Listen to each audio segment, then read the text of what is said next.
The wedding bells for Batman and Catwoman are about to ring, and Robin has to deal with an uninvited guest. I'm Stan, and this is Detail Comics.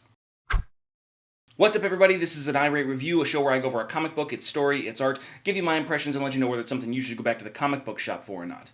Make sure you subscribe to get more of these every single week. The book that I want to talk about right now is Batman: Prelude to the Wedding, Robin vs. Ra's al Ghul #1. So there is only one issue, and this is written by Tim Seeley, and what this is going to be dealing with is Robin, son of the Batman, son of Talia al Ghul, grandson of Ra's al Ghul, grandson of the Demon, and what he has to come into conflict with, and what he's dealing with inside for his internal emotions, how that is played on by his grandfather, and what that really means for the future of these characters. So let's dive in and see what they've got for us. In anticipation of the wedding of Batman and Catwoman in Batman #50, we actually see that DC has put together several Prelude issues, all written by Tim Seeley and teamed up with various artists that are going to be telling the individual stories of different characters inside the Bat family or associated with Batman in some way. Robin, Nightwing, Batgirl, the Red Hood, as well as Harley Quinn all get to go up against various villains, and they're all going to be telling a story that impacts them in some way. But we're going to start off with Robin versus Ra's al Ghul, the grandson of the Demon versus the Demon himself, but it doesn't start off in that same way.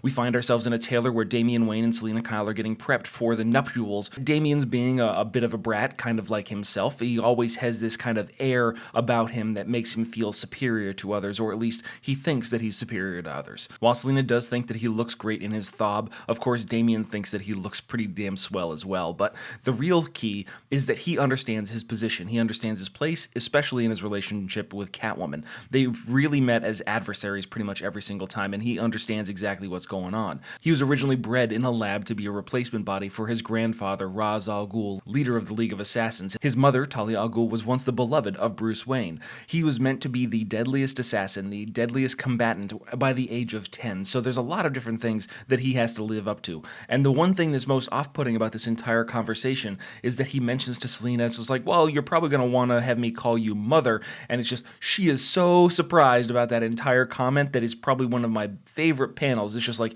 you can see her get scared. Of course, she has no intentions of acting like a mother to Damian Wayne at this point in time. It didn't even cross her mind until he brought it up, but they're both off to celebrate in anticipation of the wedding in their own ways. Selina looks like she's headed off to a bachelorette party, and Damian's evidently headed off to an arcade where he's going to try and beat his high score. But he's met with an unfortunate visitor.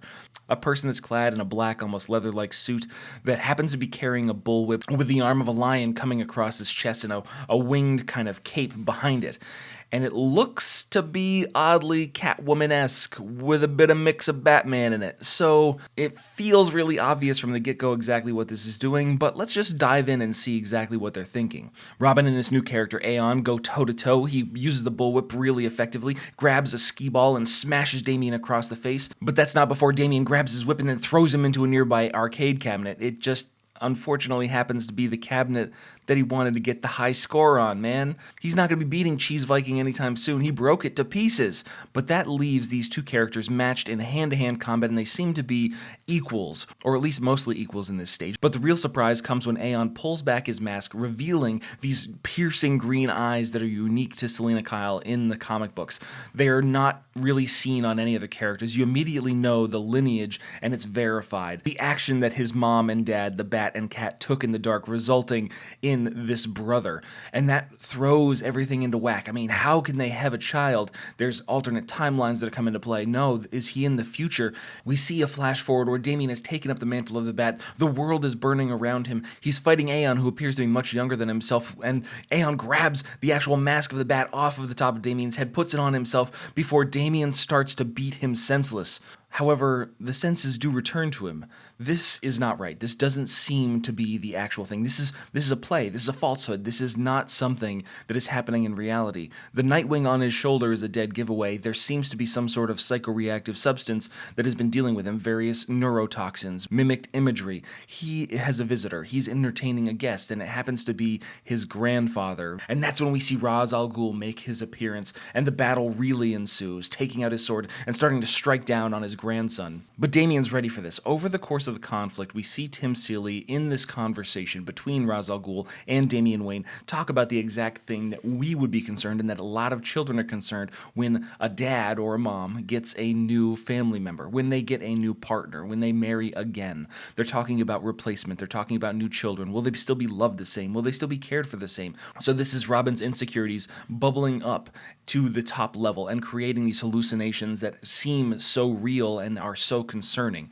All we're left with is not the battle with Robin and Ra's al Ghul. It's the battle between Robin and himself and his own internal struggles as he leaves the arcade devastated. Obviously, there was some sort of physical confrontation here, but it's not the main focus. The main focus is the internal struggle of Robin. As Selina arrives at Wayne Manor, which causes all kinds of bullshit to happen inside the timeline and exactly what's going on between Batman Bruce and Selina Kyle and how people know she's dating him, or it causes so many questions to be asked that I could do an entire video on exactly how the fuck it screws everything up. But the key is her relationship with Robin and how it's going to be moving forward, because Damian wears that insecurity on his sleeve. Selina has no idea how Ra's al Ghul found out about the nuptials, the engagement between Batman and Catwoman. And then as far as the second thing, will Batman and Catwoman have a child? She doesn't know. They haven't thought about that. They haven't talked about that, and she doesn't feel like she can submit somebody else to the luggage, the baggage, the history that she has created for herself, and then have them rise up against that. She has no real intentions of subjecting somebody else to that, and she wouldn't be lucky enough to have another Damian Wayne. And they agree that they're probably two of the baddest characters amongst these group of goody-goodies, and that they need to have each other's back. So that's how we kind of conclude the main storyline, but there is a backup from Otto Schmidt that we actually see where this blind assassin is still left to tell the tale. And this is a very common trait for one particular character. He wants to leave that reputation. You know, all these other people are murdered, leaving one to tell the story behind, and slathered across the walls in blood or paint is just ha ha ha ha ha, as Ra's al Ghul returns to the League of Assassins and sees them all devastated and destroyed, with one indication that the Joker has come to play and is going to be continued on in the next series. So as far as this Prelude to the Wedding series goes, if we're dealing with Damian Wayne and his psychological issues, then that means that every other character is going to have to deal with very similar things, because Tim Seeley is most likely focusing on the relationships between these characters, not necessarily in their villains, but their characters in the relationship between Batman and Catwoman and how that's going to be impacted by the events of what's going on. I won't say that it's a very strong issue. It's not necessarily my favorite, but depending on how it dives into these characters, it could be a way to flesh out the individual feelings of people, setting them up for larger character developments in either their own series or in the Batman series.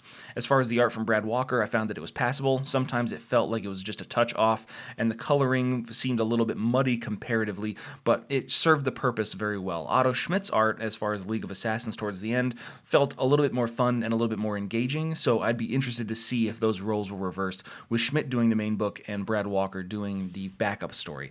But I think that it was a pretty okay book. Not necessarily something I'm going to recommend, but if you're into the Bat and Cat Wedding, it's something that would definitely be a good collected trade for you to enhance that experience. But I want to know what you guys think too, so hit me up in the comments down below and we can start that conversation. As always, if you like what you see, hit the like button. Don't forget to subscribe to get more news, reviews, and commentary on comic books, comic book movies, comic book TV shows and games, and anything and everything inside the world of comics.